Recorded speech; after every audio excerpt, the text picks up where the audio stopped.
बहुत सारे लोग जनरल ओपीडी में बार बार आते हैं और उनकी यही कंप्लेन होती है कि हम दवाई का इस्तेमाल तो कर रहे हैं, दमे के लिए इनहेलर तो ले रहे हैं, लेकिन उसके बावजूद भी हमें बार बार अटैक्स हो रहे हैं। इसके पीछे वजह क्या होती है? ख़ास तौर पे यंग मेल्स और फीमेल्स के अंदर जो कि इस बीमारी का शिकार है। असल में होता ही है कि इसके बहुत सारे रिस्क फैक्टर्स होते हैं। हमारी जैसी सोसाइटी के अंदर स्ट्रेस इंड्यूस अस्थमा यानी दमा बहुत ज़्यादा होता है और इस चीज़ से वो लोग अवेयर नहीं होते, जिसकी वजह से बार बार उनको अटैक्स होते हैं और वो दवाइयाँ इस्तेमाल करते रहते हैं, लेकिन उसके बावजूद भी ठीक नहीं होते।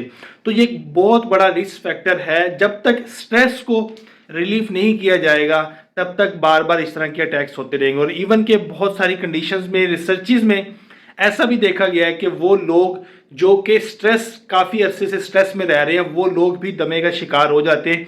इसके अंदर कुछ अलामात आती हैं, जैसा कि अचानक से सांस तंग होना महसूस होना, ऐसा महसूस होना कि आप किसी जगह पे बंद हो गए और आपका सांस बंद कर दिया गया है, छाती जकड़ी हुई सी महसूस होना। ये कुछ अलामात होती हैं जिसके अंदर आपके दिल की धड़कन भी तेज़ हो सकती है, अचानक से पसीने भी आ सकते हैं और गला बिल्कुल बंद और सांस बिल्कुल बंद महसूस होता है।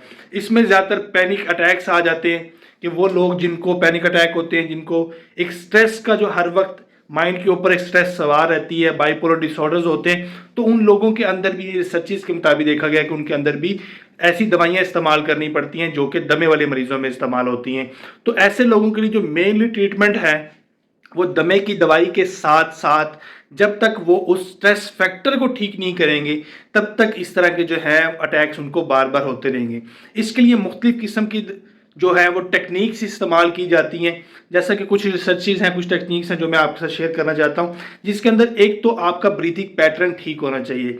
जब आप पे कोई इस तरह की कंडीशन आती है और आप मेडिसिन भी ले रहे हैं तो आप कोशिश करें कि अपना कुछ सेकंड के लिए एक ब्रीथिंग पैटर्न चेंज करें। 5 सेकंड के लिए सांस लंबा अंदर खींचें और 5 सेकंड के लिए बाहर निकालें और कोशिश करें कि इर्द गिर्द किसी नेचुरल चीज़, किसी फ्लावर को, किसी ट्री के ऊपर आप फोकस करना शुरू करें, उसकी शक्ल के ऊपर, उसके एंगल के ऊपर, उसके कलर के ऊपर, और अपने माइंड को डाइवर्ट करने की कोशिश करें ताकि आपका माइंड उस स्ट्रेस वाले फैक्टर से डाइवर्ट होकर किसी और चीज़ की तरफ मशगूल हो जाए और आपका वो पैनिक अटैक होने से बच जाए।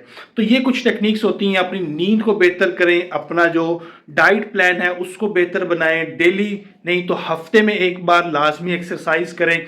तो ये कुछ रिस्क फैक्टर्स हैं जो कि इस तरह के अटैक्स को बार बार करते हैं। कैफीन की मिकदार बहुत ज़्यादा जो लोग इस्तेमाल करते हैं उन लोगों के अंदर भी ज़्यादातर ये देखा गया कि इस तरह के अटैक्स बार बार होते हैं। तो ये कुछ रिस्क फैक्टर हैं। जब तक इन चीज़ों को ठीक नहीं करेंगे तब तक बार बार अटैक्स होते रहेंगे और बीमारी जो है वो वर्स होती रहती है। बहुत से लोग ओपीडी में और बहुत से लोग एमरजेंसीज में भी बार बार अटैक्स की वजह से आते हैं और वो इस रिस्क फैक्टर्स को, इन जो कुछ अलामात हैं, कुछ डेली रूटीन के अंदर जो चेंजेस हैं उन पे कंट्रोल नहीं कर रहे होते।